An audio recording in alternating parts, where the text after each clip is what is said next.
Swamin Namaste Natalokabandho Karunya Sindho Patitam Bhavabdho Mamuddharatmiya Kataksha Drishtya Rijvyati Karunya Sudhabhivrishya Swamin Namaste Swamin Namaste Swamin Namaste Swamin Namaste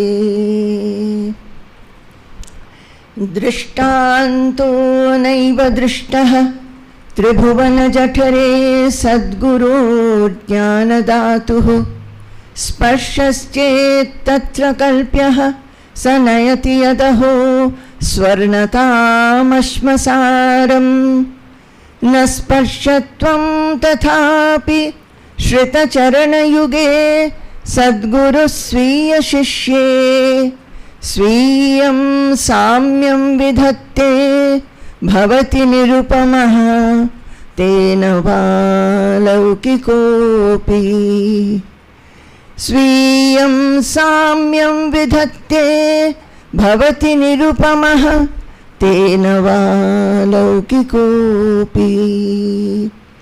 Jai Guru, Jai Guru, Jai Guru. Yesterday mostly I talked about Baba and some of the incidents that I was remembering at that time. Many more are there. But what I wanted to convey is that the love that we experienced from Baba, and the same love, it was experienced when I came in contact with Swamiji and also Maharaj, under whom we studied in Kharagpur. While we were in Kharagpur, we studied the scriptures. Actually, it so happened, I told you that Baba used to keep a photo of his Gurudev just above his head, where his pillow was, just above that on the wall. Then we never came to the ashram, though we got in contact with Swamiji from the time Baba attained Mahasamadhi. I think I told you yesterday that last meeting when we were there and Swamiji, Baba said that you stay back, Bhuma is coming. That is the first time I met Swamiji.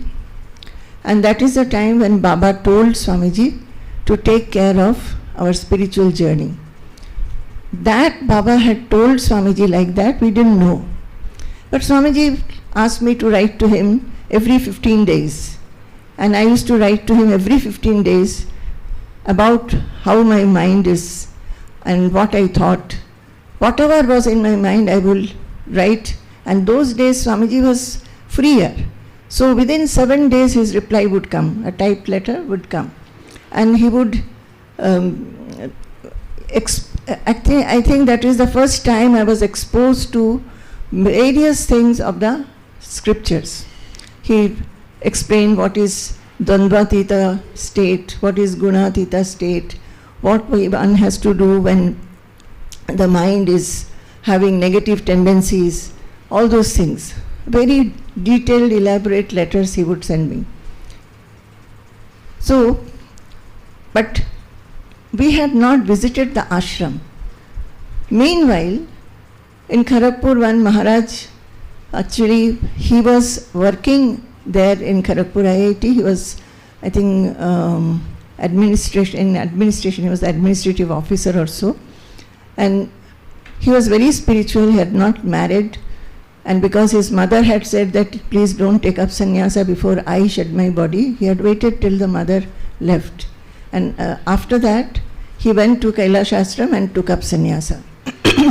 But while he was working there, he was always immersed in reading scriptures. And he had some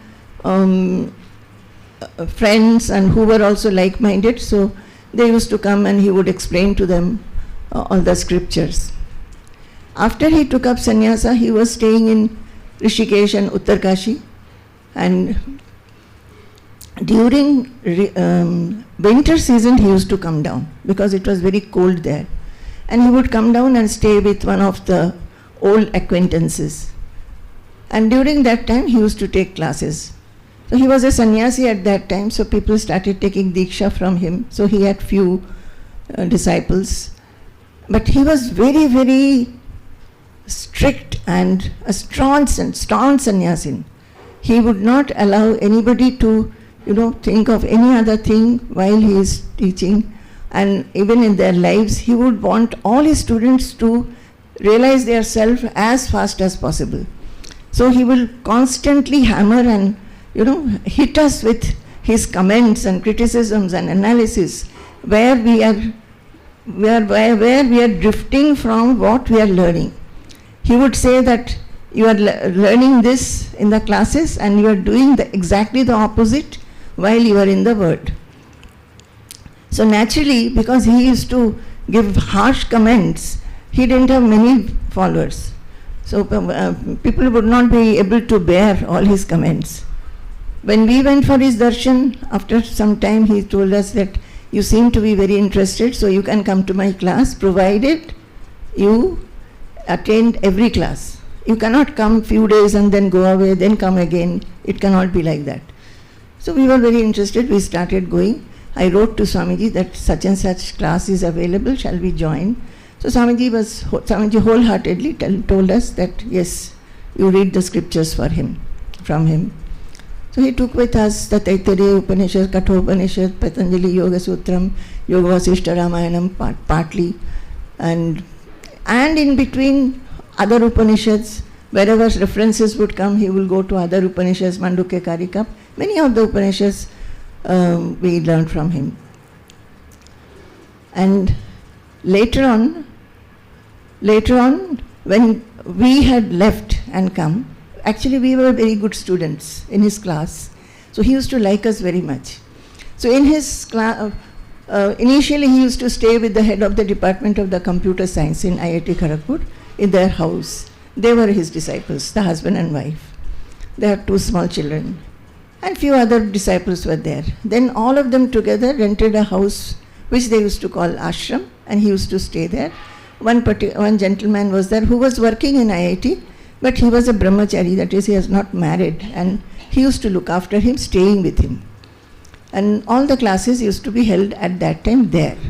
So the classes would start at 7 o'clock in the morning. We would get up in the early morning, we'll get up, make breakfast and eat breakfast and then go. And 2 years we had been going to his class, whether it rained, whether it was too hot, whether it was some visitors had come, whether we were sick. If we could get up and go, we have gone.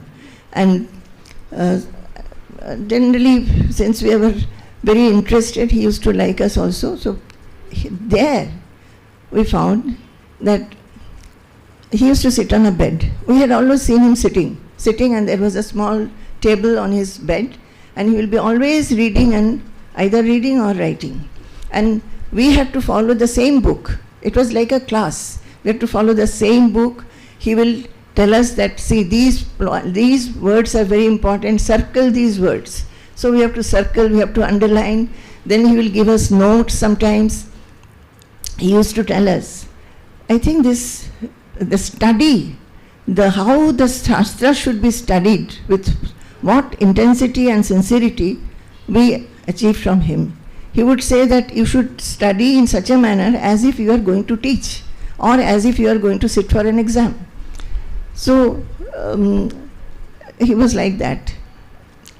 And there we saw that just over his head, where he is sitting, there was a wall. His cot was against the wall. There was his guru's photograph. So I thought that, oh, see, Baba also keeps his guru's photograph, and he has also kept. Then later on, when we came to the ashram, in those days, in the old ashram, Swamiji's bed in his room was near the wall. There also, I found, as soon as we went, came here and entered Swamiji's room, there was Guru Parampara photos. Not these. They used to be very big ones, and those days actually color photos were not available, but some studios would be coloring them, so it was colored. So big photos were there just above his bed. So then I came to a conclusion that, all saints, they keep their Guru's photo just near them, and felt very happy. When we came to the ashram here, I remember Swamiji said that we came here in the morning.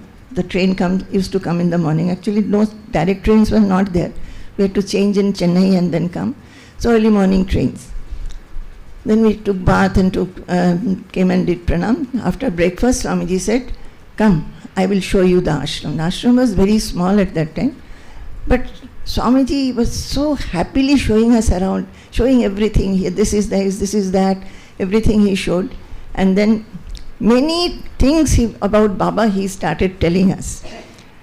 That, as he was telling in the class also, and many times otherwise also says, he laughs and laughs. That smile and laughter shows how much he is fond of Baba. So he was talking like that. And also, in one letter earlier, I had told Swamiji that, once we went to, just before coming to the ashram, for the first visit, before that, I think 1 year earlier, we had visited Rishikesh. And there, after visiting Rishikesh, we remembered what Baba had told us, that when you go to a Tirtha, pilgrim spot, after that you must visit your Guru's abode. So we had gone to Dakshin Khanda. Baba was not there, but Dakshin Khanda, that building was still there. Baba's asan was there, that backrest I talked about. On that, Baba's photo was there, on Baba's asan. The Royal Bengal tiger was also there. It had not been shifted to Kolkata by that time. So we thought that we'll go and stay there for some days. Ma used to be there at that time. So that time, I went through many of Baba's books in the shelf. And there I found Baba had, very meticulously and so in an organized manner had filed the Vichar Setus. All Vichar Setus were there. All the letters which Swamiji had written to Baba, they were filed chronologically. And the special issues of Vichar Setus were also there. So in one Vichar Setu, I found Swamiji had written one article on Baba in 1971 while Baba was living. Baba attained Mahasamadhi in 1979. And I found one Vichar Setu of 1971 January where Swamiji had written an article, Most Respected Baba. I think the name was that. Most Respected Baba. So when I read it, I was very, very happy, ecstatic. Tears were coming to my eyes because in that writing also, so much of love by Swamiji was expressed about Baba. So I had written after that, after coming back from there, I wrote to Swamiji that Swamiji, we went to Dakshin Khanda and we saw all these things and read this article. So next time when Swamiji we meet you, I would like to hear from your own mouth about Baba. Maybe remembering that when we came here for the first time, 1986, now from 1979, I know Swamiji, but 1986 only we came to ashram. So he showed us around and he was talking about Baba, bubbling forth, as if a small child is talking about his Baba. He was so happy. Then suddenly he stopped. He said, when you used to go to Dakshin Khanda, how you used to feel? Do you feel like this here also?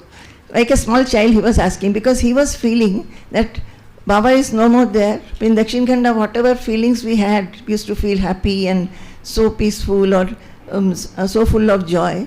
We should be feeling that when we have come to him also. So he was asking us. So Swamiji, from all these things, I felt that any saint, they have so much of love and bhakti for their Guru. I saw Baba, I saw Maharaj. Maharaj also would be constantly telling about his Gurudev, always referring to him. When we used to go for the classes, in the morning, 7 o'clock, and on Sundays he would be having 2 classes, one in the morning, one in the evening. On weekdays he used to take this Panchadashi for myself and 1 or 2 more ladies. So we used to take a lot of classes. Whenever we would go, especially in the mornings, mostly all of us had gardens. So we will pluck a flower and go and offer to him. He will never allow the flower to be put at his feet. He will immediately take it, get up on the bed, because the photo was here, and there was something where he will put the photo, and then he will do namaskar. So all these things I only learned. I just learned. That is why it is said, when you see a saint, you have to see their behavior and learn. So I don't think that I had a feeling that I must learn, but I was learning. I was feeling that, see, how much devotion he has. He's never taking any of the flowers. He's so happy, and if he sees one beautiful flower, he'll say, oh, such a beautiful flower. My Gurudev will be very happy. And so he will give it to Gurudev. So this one thought which came into me is that when you proceed in this path, and when one is a saint who has realized they have so much of devotion, so much of reliance, so much of love for their Guru, and I felt, oh, I should also have that kind of love and devotion. That is the thing. All of us, you are all listening to Swamiji. We are taking classes also. And when Swamiji goes, so many of you have come from the centers where the Jnani Yajna take place. So they are also, and nowadays through YouTube, there is so much opportunity to listen. Only listening will not do. Anytime we listen, anytime we read something, this thought should immediately come to the mind that I must be like this. I must identify with this. And constantly there should be introspection to see whether I am really able to take the messages.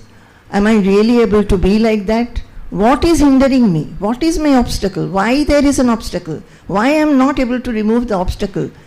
This thought and the concentration, the focus on going beyond the obstacle should be always there in the mind. That is what I was the first, when I started yesterday, I said, what is bhakti? The bhakti is when there is an yearning, a burning zeal that what my Guru is telling me, I must be able to assimilate and work on it and live the message.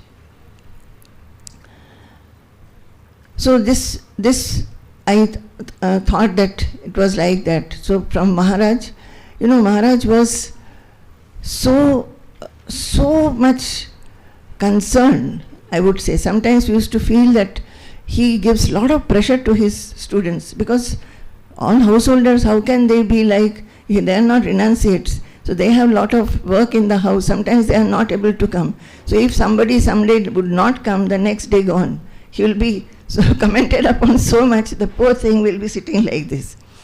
And Kashi Dada, from, with Baba, till that time, with Baba, we used to go and sit by his side. Baba was not interacting with us so much. Whatever we have learned just seeing him and maybe few conversations. Swamiji also, till that time, we have just seen him in Jamshedpur. From Kharagpur, we used to go to Jamshedpur when Swamiji would come there. So we would also see him like this, sitting on a table and lecturing and talking. And maybe sometimes informal satsangs, some question answers will be there. So we didn't have any opportunity to see Swamiji in action. And the only person till that time was Maharaj, whom we were seeing a little more. How he talks, what he says, how he behaves with others. So found that he was absolutely focused on progress in spirituality. he would not allow our minds to go here and there at all. Not only that, we found also this, that he will talk to his disciples in a manner to somehow take out the negative points which are lurking in their minds.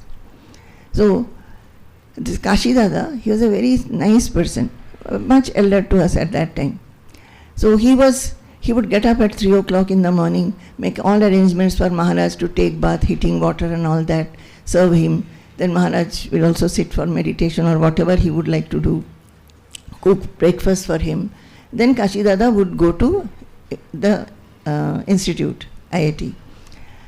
Lunch, some devotees used to bring for him by turns, and we also got a chance to bring for him. Then afterwards, Kashi Dada would come back in the evening, then give him tea. Then Maharaj said that I want flowers to be offered to my Guru. So he was tending one garden also, then cooking, etc., etc. So in the class, while he will be talking, he will say he is explaining the one-pointedness. So he will say, look at Kashi, his mind is not at all one-pointed. See, he just sits in the class and he is thinking what he is going to cook. Or he will say, look at him, he comes back from the institute and he goes to the garden. He doesn't read and study at all. But so I will think that, but Maharaj himself has told him to tend the garden. Maharaj someday say that he has not given water to the plants. So whatever he has told him, he will come back and he will say an ulta thing that, see, he is not doing it. But looking at Kashi Dada, two things I learned. But whatever the Guru says, it is for our good. Kashi Dada has to introspect and see whether he really is wasting time or he can still find out some time to study or not. And secondly, even if the Guru says like this, one must not get irritated or agitated, but should think that he is telling me for my welfare only. Something is there so that I should be able to take this kind of comment from him in front of everyone, not getting agitated at all. That is taking you to which state? Tulya Ninda Stuti. We are reading the word Tulya Ninda Stuti, but that is beyond your insult and praise. So if you are able to, if the Guru makes brings about situations where you are faced with that kind of a situation, if he praises you, you will be very happy. But suppose he doesn't praise you and says something, you will be very upset that in front of everybody, so he has scolded me or insulted me or brought out my defect. But to be able to bear it, to be able to take it lightheartedly means not that we will simply take it lightheartedly, we have to work on it. Later, we have to work on it. That, oh, my Guru said like this, it may be there, so I have to see. So Kashi Dada was like that. He will be simply listening and smiling and just won't. So one day I asked, Kashi Dada, don't you feel bad? Maharaj scolds you so much. So Kashi Dada said, Maharaj loves me very much. You know, that was only one sentence he said so nicely. Maharaj loves me very much. On Sundays, the classes were supposed to be for 1 or 1.5 hours. But on Sundays, Maharaj will go on and on, sometimes up to 10 o'clock. And we have come away from the house, we have got household work, cooking, etc. The working lady will come. But that was one thing in that class. Nobody would get up, nobody will say that Maharaj, we have to go. As long as Maharaj will be teaching, we will be sitting and listening. And I find my notes are still there. I sometimes wonder how focused was the mind at that time. The notes that I have taken, you should see my handwriting. I have taken mostly everything down, and the handwriting is also not like a fast handwriting. So beautiful handwriting it is. So at that time, when he would extend the class, suddenly he will say, Are, Kashi, tomar kandota kirokom. So Kashi, what are you doing? These people, they have come away and they must be very hungry. They have come early morning, so please give them something. So poor Kashi Dada, maybe he was sitting for the class, he'll get up, he'll go to the kitchen, and then we will hears something being fried or anything, after some time he will bring bowls of pori, murmura, and fried potato. It's a very common Bengali food. So he will give to everybody to eat. So from his behavior, I found that what kind of a devotion a disciple should have. Our Maharaj always used to say, if you want to serve a guru or a Mahatma, first learn from those who are serving. See them, ask them, know, and then you try to serve them. So Maharaj was like this. And then computer science head of the department and his wife, Pannada and Shukladi, I used to see how the classes will be going on, and at the time of the class getting over, Shukladi would bring a glass of what drink, I don't know, maybe water or maybe some other drink. She will simply quietly go out, quietly enter with the glass, and she will give the glass to Maharaj. So initially when I noted it, I used to think that, she has gone to get. Some days, Swamiji, Maharaj will be extending. Then I would find that she gets up, she doesn't know when Maharaj is going to stop. She gets up exactly at a time and comes back at a time when Maharaj is stopping. So much harmony was there. So I thought that, how nicely they are serving. So much harmony is there. I wish I get a chance to serve my Guru and I also have this harmony. I think that I learned from them. So this is what, and when I came to Swamiji, I was telling you yesterday, Maharaj used to only make us introspect, constantly our behavior and our mind. Mind, for him also the mind was everything. See your mind, see your mind. It should not be lazy at all. It cannot be lazy. Always be in Brahmachintana. And he also told us this. He told the group, I think we were only maximum 12 people in the class. So he said, I am going to come to your house one day. Come to your house means each one's house. I am not going to tell you when I will come. I want to see how you are living, whether how is the atmosphere in your house. And actually he came. He came also one day.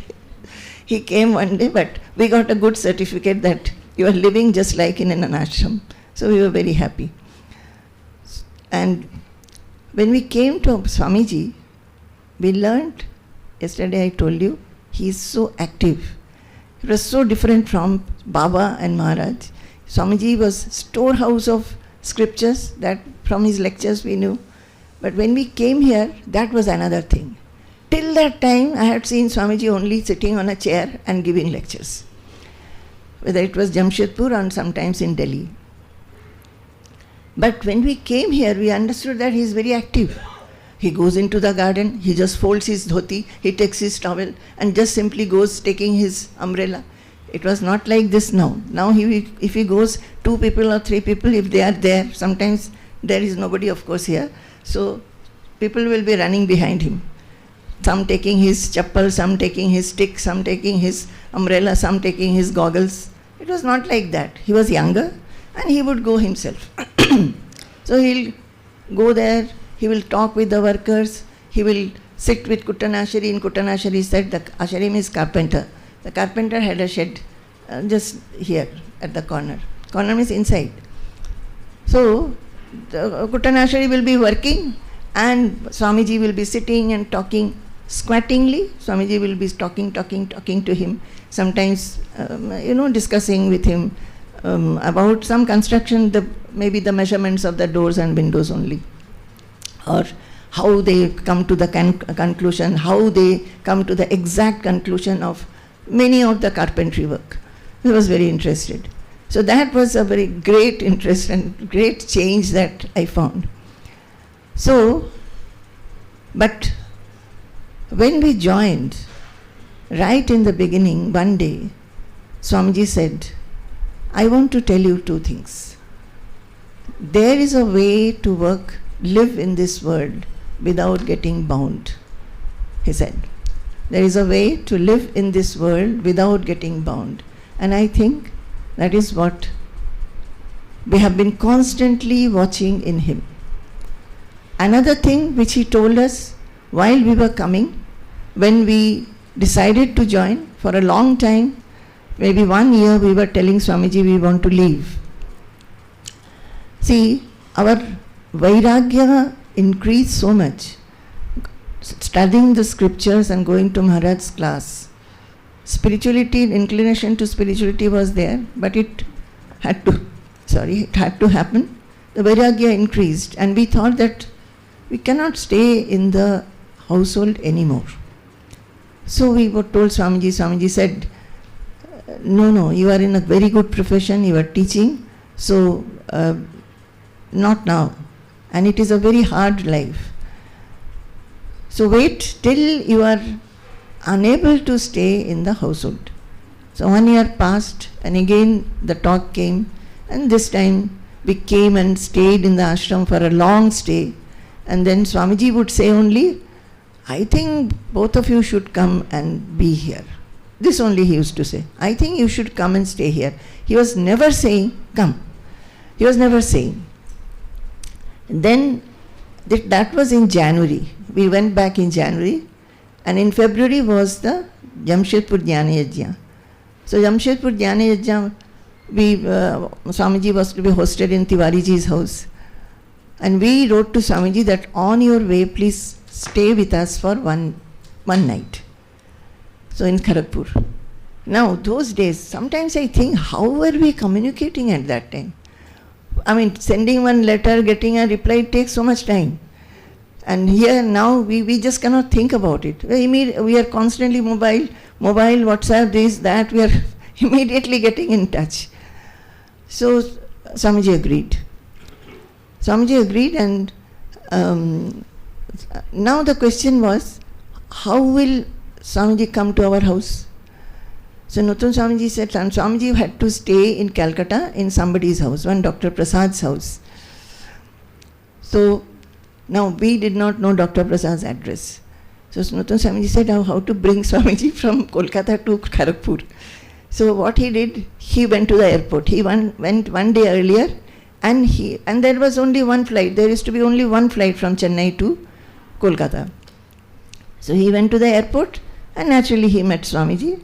There Dr. Prasad was also there. He took the address, and then next morning he took from Dr. Prasad, Swamiji was brought by Nutun Swamiji to Kharagpur.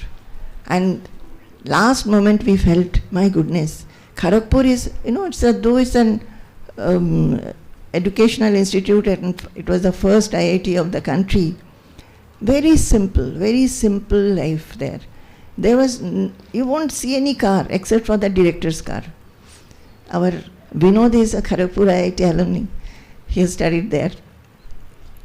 All the professors and everybody will be on bicycle. Even the head of the departments on bicycle. So just like here, nowadays people have 3-4 cars, husband, wife, 2 children, so 4 cars in the house. That time 4 bicycles in the house. It will be like that. So we suddenly felt, and rickshaws, cycle rickshaws were the only vehicles. We had not seen any taxi. Maybe we did not notice even. We used to get down at the station, take a cycle rickshaw and come to the quarter. Now what happened? We thought, my goodness, how will we bring Swamiji in a cycle rickshaw? That was our first thought, what to do. Then Nutun Swamiji was thinking whether he can tell anybody in the institute, whether institute car can be managed. Then it was found that no, there are few taxis in the station, so it was taken. So Swamiji stayed with us for one night, and I remember just before that I had come here and stayed here, So at that time also Swamiji told me, can you cook? First question was, can you cook? I said, yes, no, I know cooking. Then can you cook here? Then I will send the brahmachari for some other work. I said, I don't know South Indian cooking. So brahmachari taught me rice and all this cooking in the firewood oven. And rice had to be, the starch had to be poured out. And he also taught me one molokutal, not even sambar, molokutal. So I used to every day prepare a molokutal and either cabbage toran or kaya toran. These are the two I knew. I learned. So I used to cook. And but Swamiji used to take dosha at night. So dosha means not this ordinary dosha. It is rice and methi. Both will be ground separately and then mixed. So Mataji's mother was here at that time, old lady. She used to make the batter for it, and I learned how to make dosha. I didn't know how to make dosha or make a chutney. So learned here. Now when we went back and invited Swamiji to our house, the thought was that, and Swamiji used to drink coffee at that time. So I thought that molokutal, he used to take a molokosham, just dal and sabjis boiled together. So I thought those things I'll be able to manage. But what about the dosha? I didn't have a mixie. And how to grind it? So I started practicing in that silpatta jisko bolte hai na, that humming. So I ground the rice, and when I ground the methi, it is very slippery. That thing, no, it used to go out of the humming, slip and go out. So anyway, I made batter, and for a few days I made dosha on the tawa that I had till I perfected and I could make it. I thought that I'll be able to make chutney also in that ammi only. Then came the coffee. How to get the coffee? Swamiji is used to filter coffee. I neither had that filter nor coffee powder. But there in Kharagpur, it is a cosmopolitan place because from everywhere people, the students come. There are professors from every place of the country. So there were many South Indian professors, and it's very strange. From the time I came to know Swamiji and we came to Kharagpur, so many South Indians I would see. Every South Indian I saw, I would feel, oh, he's from my Swamiji's place. You know, every South Indian, I would feel, oh, he lives near my Swamiji's place. This is the feeling that I had. So then one Mrs. Rao was there. Actually, she is not a Tamil, she is a Telugu. But I did not know all those differences, Telugu, Tamil, Karnataka and Malayalam, nothing. All are South Indians. So I went and told her. She took me to one Tamil lady and said that they take coffee every day. So that lady, one Mrs. Mahadevan, she brought filter, decoction to me. And so anyway, Swamiji's food was looked after. Next, only one night, Swamiji came by about 1 o'clock. That night he said there was a satsang in the house in the evening. Night he took dosha and chutney and whatever, and morning breakfast. Then we were to come to Jamshedpur. We have to reach him to Jamshedpur. So we had also thought of going to Jamshedpur. So when we locked the house, Swamiji suddenly said, I have stayed with many people. Many people have hosted me, but it has never happened that my hosts are also going away with me. So later we thought that it was a very significant statement. Maybe Swamiji did not say it deliberately, but it was significant. In the train, the whole journey, we discussed that Swamiji, when should we come? That was the discussion. So Swamiji was telling how this life is, how such high philosophy he was saying, but he was never saying that yes, now you can come on this and such day. So after we reached Jamshedpur, Nuttan Swamiji stayed for 1 or 2 days because just before that he had taken leave for coming and staying in the ashram, so he didn't have leave. So he stayed for 1 day and he came back to Kharagpur. I stayed back. So after Nuttan Swamiji left, Nuttan Swamiji, just before leaving, Nuttan Swamiji said that Baba had given me an order. He told about marriage. I wish Swamiji also will give me an order and tell me that you come. So morning when I went to Swamiji, I told Swamiji, he has said this. So that evening we were going to Telco, and Swamiji told Tiwariji that I should be taken in his car. So I went. Tiwariji had a car and driver, so we were traveling. There, Swamiji said, Yathechasi tatha guru. That sloka from Bhagavad Gita. He said that I have told you everything. Now it is for you to decide whether you will come and be with me. So there was no way to communicate this to Nutan Swamiji because no phone. But when I went back after the Dhyana Yajna, I told Nutan Swamiji that Swamiji has said that we can come now. Nutan Swamiji said that I have already given my resignation to the institute and they have given 3 months time to leave. So it was all done. So we wrote a letter to Swamiji that Swamiji, this is what, and we have booked ticket for this and such date. And it was very strange. We left our home, the worldly life, on 13th May. We did not know that Swamiji's birthday was on 13th May because even till that time and even many years later, Swamiji's birthday was being observed with star. As in South India, it is the star birthday. So every year the birthday will fall on a different date. So that used to cause so much of inconvenience, especially for our Narayan Nambiar. Either he will come early saying that Swamiji's birthday, I have come for Swamiji's birthday, but actually that is not the day. Or he will come after everything is over and he will say that, oh, is it over? So it was like that. So then we decided that why put everybody in trouble? So let it be on the date. So at that time we did not know it was 13 May was Swamiji's birthday.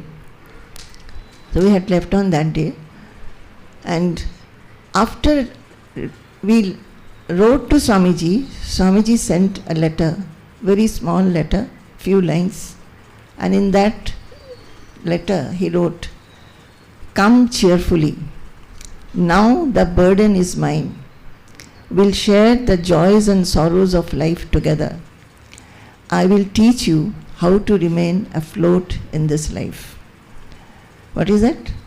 Come cheerfully. Generally Swamiji types, but this letter is in his handwriting. There is another paragraph that is regarding, I think he was engaged in movements or what, some 2-3 lines. So the first para is, come cheerfully, now the burden is mine. So he says, I have taken your burden. We'll share the joys of life, joys and sorrows of life together. I will teach you how to remain afloat in this life. And I think ever since in the ashram life at his feet, this is what we have learned, how to remain afloat in life. So when we came here, that situation, slowly we understood. Initially when we came, we just come as a very new people, and many people were not there. First of all, at those days, so many people never used to come together. Only during Guru Purnima, people used to come.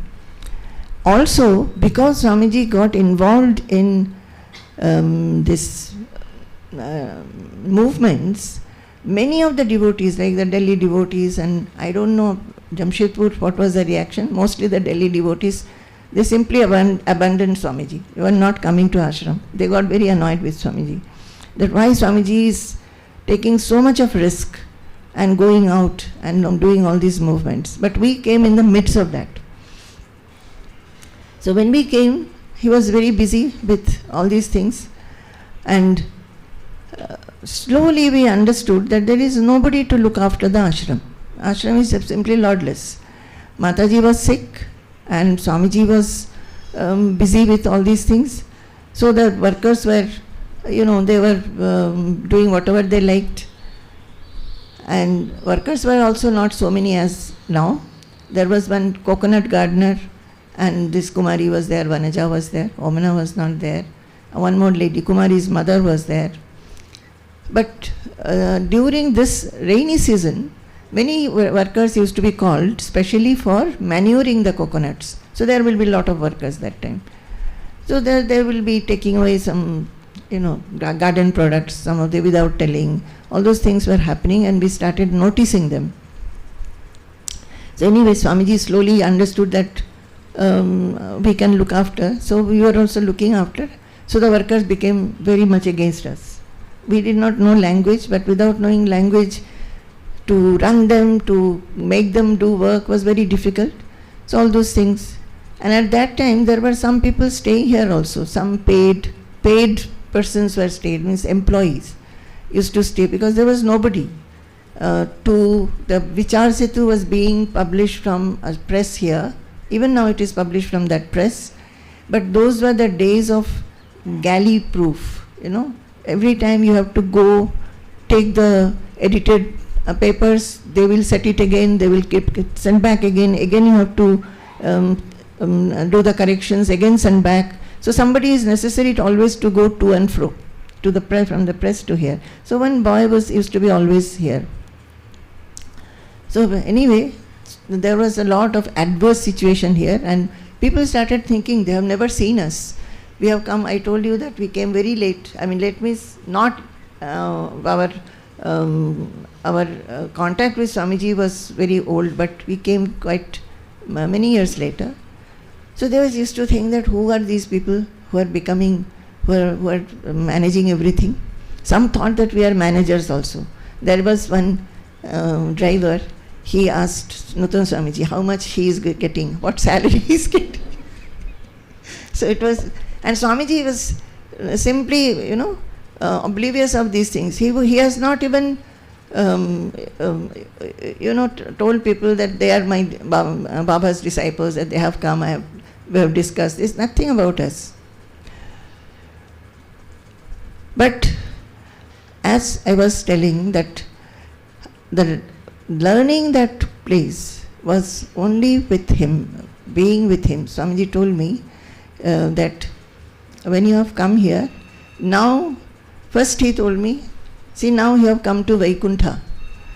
When you come to Vaikuntha, don't think of sitting and meditating. You have been, maybe you have done some austerity and you have got the good fortune to come to, and you are now at the feet of a Vaikuntha Natha. Now that you are in Vaikuntha and in the association of Vaikuntha Natha, should you be only meditating or should you help him in his work? So we thought that that is very true. We must serve him. And our mind was also like that. We wanted to serve him whatever he needs. We only wanted to make him free. We found that place is lordless. So when he is writing something, at that time he was writing for Vichar Setu alone. Nutan Swamiji, after coming, he took up the editing work. Then there was one Malayalam journal, not Vichar Sarani, it was called Yugadhwani. That had to be written with hand because a computer was not there. So everything he was writing. Full Yugadhwani he used to write in different names. And going through the editing and everything, then the movement, people used to come, talk, phone calls, this, that. And Purushottam Swamiji and he always used to keep in touch with each other regarding the movements. Those days, it was trunk calls. From here to Vyasa Tapovanam, it was trunk call. So we will book a trunk call and we wait for the trunk call to come. So in the day, how many trunk calls will be there? It is countless. And both the brothers, though 15 years difference, I think it is a trait of the family. They will always shout at each other, talk at each other with, whenever Purushottam Swamiji would come and get down from the car, and Swamiji has gone out just to receive him. Enna Swamiji, and they will both of them start shoutingly. This, and in Vyasatapovanam, when we would go sometimes with Swamiji, it will take 1 hour after Swamiji has got up from his seat to actually start in the car. Because both of them will be fighting or discussing, arguing. Again and again Swamiji will go inside the room. Again they will both come out. Again they will go inside. It was a scene. And one incident is coming to my mind after. Are you all enjoying this? I think this will be very enjoyable. So when the Satram started, Swamiji and Purushottam Swamiji together, so there used to be a lot of difference in the beginning. Because our Swamiji, it is like this. He will extend his talk by half an hour. Purushottam Swamiji is not like that. And Purushottam Swamiji always felt that food should be given in time. Like our Nutan Swamiji. Constantly he was telling me, time hoye gache, time hoye gache, time hoye gache. So I said, it's time, today. So I was telling that, please let them talk. This kind of a audience they will not have any time in their life. They are chanting, let them chant. One day we will take food later. What is that? So Nutan Swamiji always says that myself and Swamiji has completely, destroyed his sense of punctuality, and he is very, very, very, very unhappy with that. But we both are like this, Swamiji. So Purushottam Swamiji would not tolerate this, especially regarding the food timings. So there used to be a lot of arguments. Once it happened that the food timing, people were, Swamiji extended, and Swamiji did not tell Purushottam Swamiji that even if I extend, you can start feeding others. There is no bhojana pavitrika or anything. At 12 o'clock is the food, you can start feeding. There are so many people to take food. So Purushottam Swamiji could not start because he felt that Swamiji has not told. So, but later, though both of them argued so much, and there will be some others who will come and tell us, why your Swamiji is doing like this, as if it is our Swamiji and their Swamiji. So, in the second satram, the pandal which was made, I think it was very decorated, many things were added compared to the first satram, and the cost went up a lot, which I think this decision to add other, decorations was Swamiji did not know earlier, our Swamiji. It was told to him much later. So when he went to see the pandal, then only he found that it is a little different, it is very colorful, many things have been added. So and he came to know about the cost. From that time he was grumbling. Just see how much he has spent, how much he has spent, and he has not told me anything. So he was telling us. But that issue after the satram, I think both of them had some quarrel or argument over that. And that argument took place, maybe it was taking place there also when they were meeting each other, but one day over the phone it took place. Swamiji was shouting from here, and what Purushottam Swamiji was saying, we couldn't hear. So Swamiji was shouting, then bang. In that case, I will not come there anymore, and kept the phone. After that, silence like anything. Because our ashram used to be always having Purushottam Swamiji calling Swamiji, our Swamiji calling Purushottam Swamiji, always booking trunkers and talking. So no talk. For 2 days were over, no call from there, and our Swamiji also was with a grim face, he was doing his work. Then I told Swamiji, it is looking very strange that both of you are not talking. So many times we used to connect you, and we will take the phone when Purushottam Swamiji will call. It is looking very strange, Swamiji. It is not right, Swamiji, that you are not talking. You please talk to him. No, I am not going to talk. Then again he will tell so many things about Purushottam Swamiji, what he has done, how he has hurt him, and all that. So then I said that, okay, then I'll tell Purushottam Swamiji to talk to you. So Swamiji said, okay, you can do that, whatever you want, you can do that. So I called Purushottam Swamiji. I said, Swamiji, it is for us, it is very, very strange, Swamiji. It is so silent here. We are not calling each other and not talking to each other. We are feeling very strange. And Purushottam Swamiji started saying so many things about our Swamiji. And ultimately he said, see, he can be your guru, but I have carried him on my lap, so he cannot talk to me like this. I said, okay, Swamiji, it's all right. Quite has been talked much, and so many days have passed. Now you please talk to each other. Okay, I'll see. And then I came and talked to Swamiji and told that this is the conversation I had. After some time, night, Swamiji called him and started talking. So this was their relationship. I forgot why I was telling this, their relationship. He asked me whether I can cook, and then I was telling that he said, come cheerfully and I'll teach you how to remain afloat. So when we came here, there used to be a lot of adverse situations, and Swamiji, in the beginning, Nuthan Swamiji told you in his lecture that he didn't encourage us to learn Malayalam at all. At that time, having come, we were young and we have come to a new place, there was a lot of interest to learn the language. But he said, no, you will not be able to bear what people are commenting. But he was always a support. After 2.5 years, one day, Swamiji said that, I think you have weathered the storm very well. You have weathered the storm. So, one day, he was going, after we came in the month of May, and in the month of October, Swamiji was going to Delhi, for Delhi Jnana Yajna. Those days we were not going with him. Only after 2-3 years we started accompanying him. So, he was very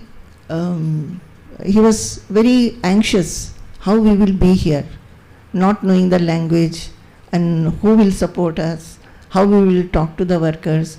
So he, in the movements, many other sannyasis from other ashrams used to come and join. So there was one Chidananda Swami, he asked him to come and stay here during that period, who knew English, so he could converse with us. During that time, in one conversation, I have written down, I want to read that, what he told us.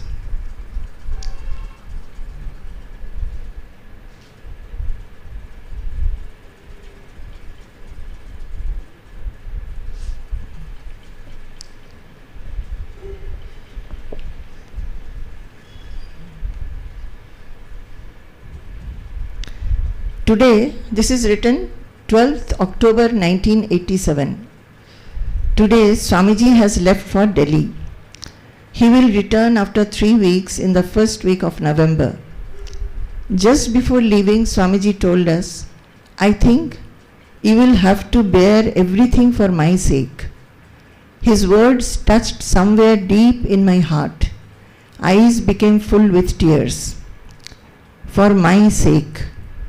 If alone I love my Guru selflessly, will I be able to bear all unfavorable situations for his sake, loving him.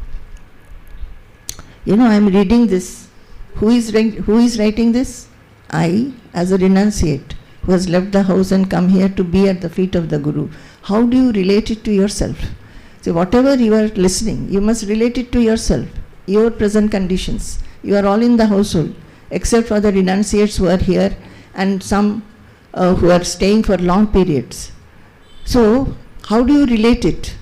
Any unfavorable situation which you face in the house also, you should always think that how my Guru would like me to behave in this situation. He will not like to hear that you have crumbled down, you have become weak, you are crying, or you are grumbling, or you are blaming somebody. He will not like you to be like that. He will like you to be very strong and face the situation with boldness, still loving the people who has caused maybe the situations. So, for my sake it is like that. Only when we are able to do that, or when we are making attempts and striving to reach such a state where we can be worthy of our Guru, then is our bhakti true bhakti, when we try that. So, for the last few days, Swamiji is giving us lot of advice and mental strength as to how to be capable of tolerating the peculiar situation here, how to remain unaffected. One day he mentioned, I think you will have to bear all this unhappiness as I do. I replied then, your words give a lot of strength, Swamiji. Another day I told, we also discuss about this situation and understand that perseverance and patience that you talk about. But when you discuss about it directly with us, we gain more strength.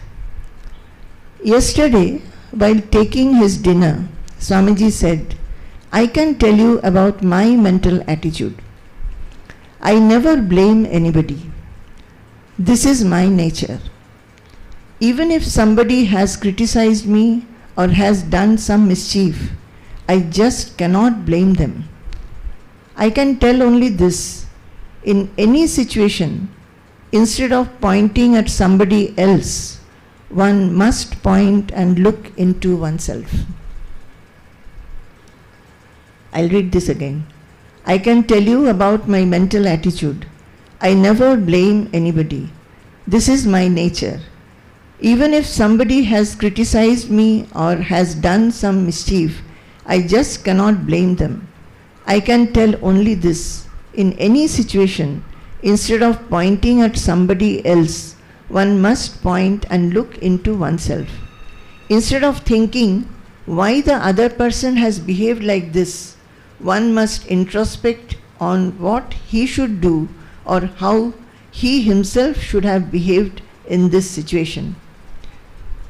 Swamiji continued to say, it is not at all desirable to have jealousy and competitive attitude. Another day he said, seeing everything, I have understood obstinacy is dangerous. Obstinacy is dangerous. Swamiji gave me lot of strength, saying, it is good that you are facing such a situation while remaining in the spiritual atmosphere of the ashram. It would have been much difficult for you if you faced such a situation in the worldly life. So in the worldly life also, when such situation has come, one only can remember the Guru, his words, and face this. What is sadhana? Then I have written later. Maybe I went through this and then again I introspected and I wrote, what is sadhana? In the midst of all adverse situations, to be able to preserve poise, enthusiasm and ananda. Is that not sadhana? Is not the present situation a great opportunity to achieve these qualities? I think like that. So I thought that even though situations are adverse, to be able to remain poised, enthusiastic and be filled with ananda, that is the sadhana. To be able to do that, that is the sadhana. And I felt that I should be like this.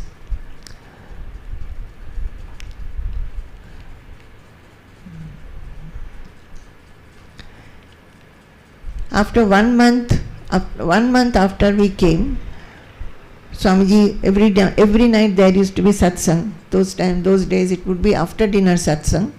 So after satsang, Swamiji told, I told Swamiji that, Swamiji, I am not getting any time to meditate. Even if I do, I am not able to get absorbed because so many work will be there. Swamiji said, you have come here with a wholesome pursuit. Now your aim is Salokya, Sarupya and Sayujya. What is that? Salokya? Salokya is already had. I have come. And Sarupya, to be like the Guru. And Sayujya, to become one with the Guru. You don't have a feeling of differentiation in the mind. So this should be your attitude.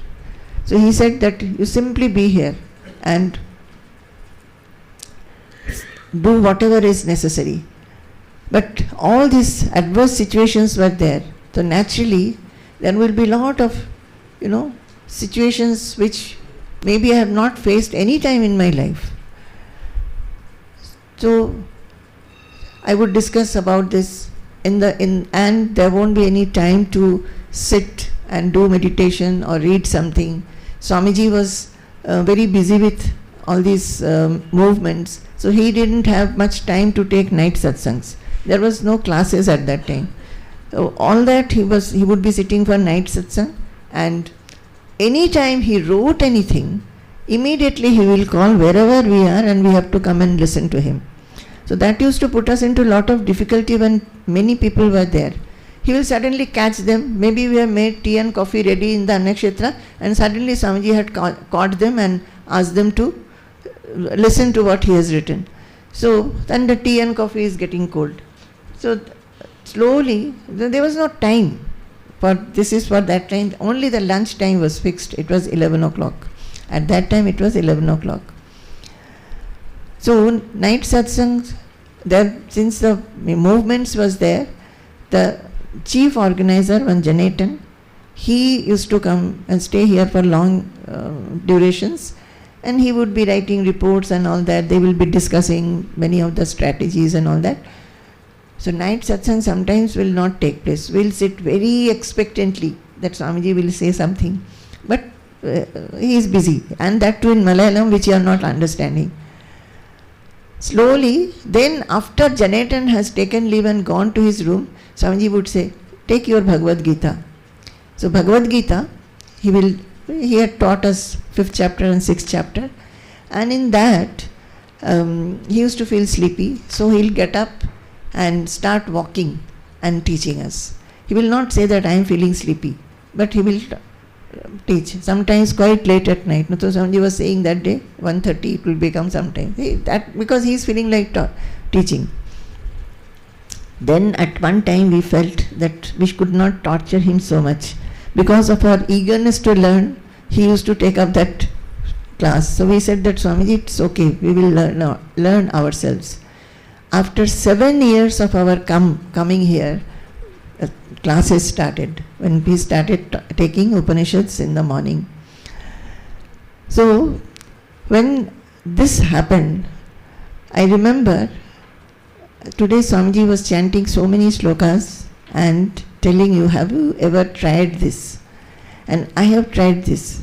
I used to chant because before coming to the ashram in Jamshedpur once, in Tiwariji's house, in the informal satsang, Swamiji told me that I'll teach you 2 slokas, and he taught me Krishno Rakshatu Mam and Tat Padambujam Archayami Paramam.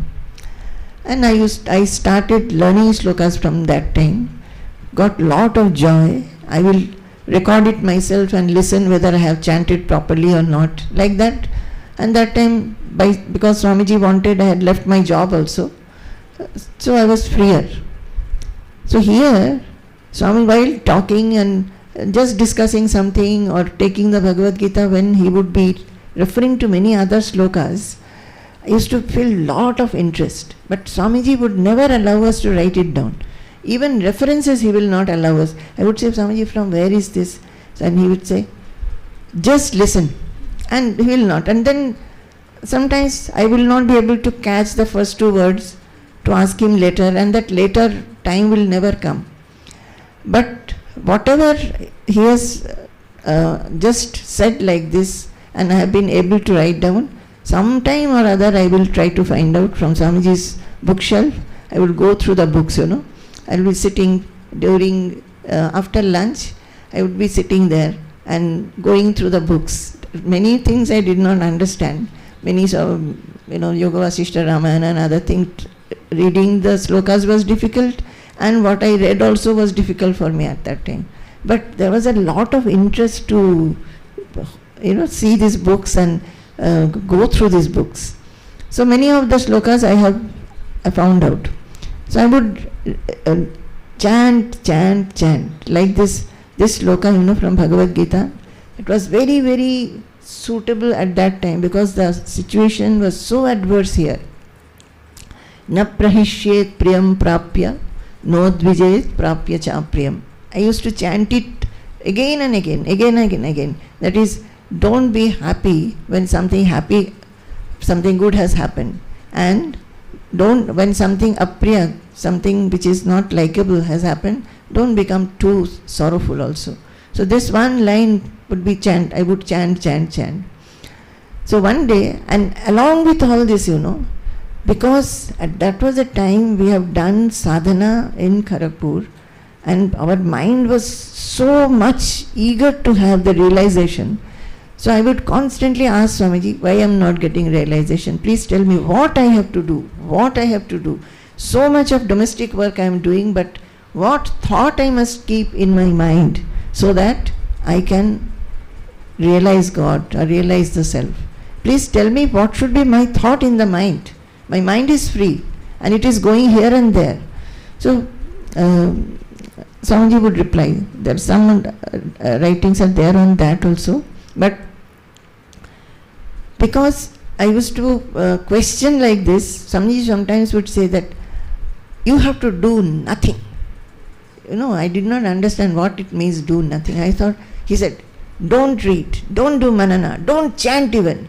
Be like a girl of 12 years and run about and do whatever work is coming and look after the devotees. And he said, another day, when I am saying this, I am your guru, you have to do this.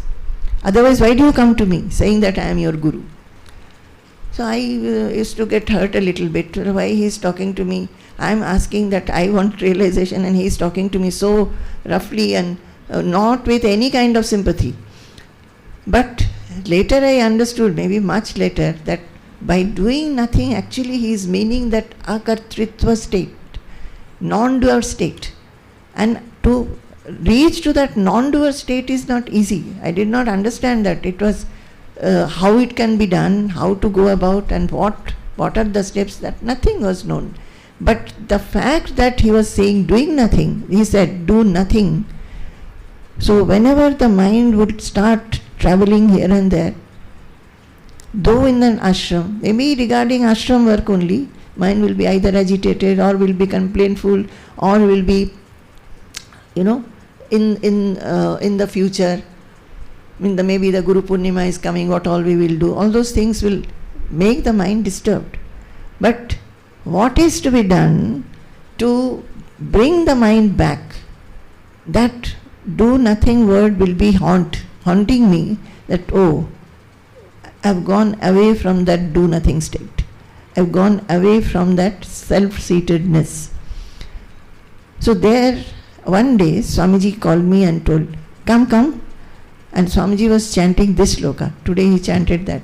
Na mokshasya kanksha, na bhava vibhava vancha pijaname, na vijnanapeksha, shashimukhi sukhecha pina punaha, atastvam samyache janani jananam yatu mama vai, mridani rudrani shiva shiva bhavani tijapataha, na mokshasya kanksha, na bhava vibhava vancha pichaname, na vijnanapeksha shashimukhi sukhecha pina punaha, atastvam samyache janani jananam yatu mama vai, mridani rudrani shiva shiva bhavani tijapataha, mridani rudrani shiva shiva bhavani tijapataha. So he called me and said that, come, this sloka is very good verse for you. You learn it. And he chanted. And when he used to teach sloka, that time he would say one sloka, one line, and I have to repeat it behind him without any book. So you have to remember, like see one sloka he taught, so difficult. Pratyag brahma vichara purvam bhayorekatva bodhadvina kaivalyam purushasya siddhyati parabrahmatmata lakshanam nasnanairapi kirtanairapi japaihi no krishna chandrayanaihi no vadhurda yajna dana nigamaihi no mantra tantrairapi. So he say, pratyag brahma vichara purvam bhayorekatva bodhadvina. Remembering, you have to say the full line. And Kano Parchana, Mondao, that give your mind and repeat. Like this he has taught quite a few slokas to me. So this one, he said, so when after this, I wrote in my diary, maybe later, how I felt. That is the introspection. So I think I can tell you this, my own experience, my own sadhana, whatever I felt, whenever I felt something by which what is making me have obstacles in my spiritual growth, if I have heard something, I tried to get over it and over it. It was not just listening at all. It was never a listening. I tried to identify myself with whatever I have heard. I have tried to assimilate everything, whatever I have listened to or read, and practice it. Making effort, giving effort. In this ashram, I would say, lot of work I have done, lot of physical work I have done. Now you are seeing a ma who is not able to walk, is not able to bend, not doing much work, sits in her office. I was not like that. Everything single-handedly I had to do because there was no woman here. Everything. Looking after, maybe it was not so much big, but every facet of it. But in that also, I had made effort to practice what Swamiji had said. And I think that has taken me closer and closer and closer to him, given him freedom more and more and more for me. When Swamiji was reciting this verse, then the mind was sinking into an unfathomable depth. There was a cooling feeling inside the head. While trying to sleep at night, this thought came to the mind. In reality, Vasana Rahitya, that is attenuation of desire, is liberation. To be active, not keeping any desire in mind, one by one, each day will pass, and at the end, this being will merge with the infinite in the most natural manner, just as the river flows on with its own speed, vibrant with the aspiration to merge into the sea, exactly in the same manner. In the journey of the river, there is rise and fall. The river too has to cross mountains, hills and caverns, plains and uneven land. Still, the only aim of the river is the ocean. She flows on, singing incessantly the name of the ocean in her rhythm. Just like the river is the life of a seeker, let the days pass one by one, chanting the Lord's name, keeping his thought in the mind every moment. Some moments may be full with joy, and some may be sorrowful, some favorable and some unfavorable. In the midst of all that, let the mind be surrendered at his holy feet, merged into his holy thoughts. So this was the introspection. I felt my life should be this. No expectation, whatever comes. My only song and rhythm should be that I am hearing the call of the soul. I have to go there, I have to meet and get united with the soul. Okay. Prabuddham vimuktam vikaradihinam prasannam sada nityabodhaswarupam param nischalam nirgunam sarvarupam bhajeham sadanusmarami pranami. Prabuddham vimuktam vikaradihinam prasannam sada nityabodha swarupam param nischalam nirgunam sarvarupam bhajeham sadanusmarami pranami.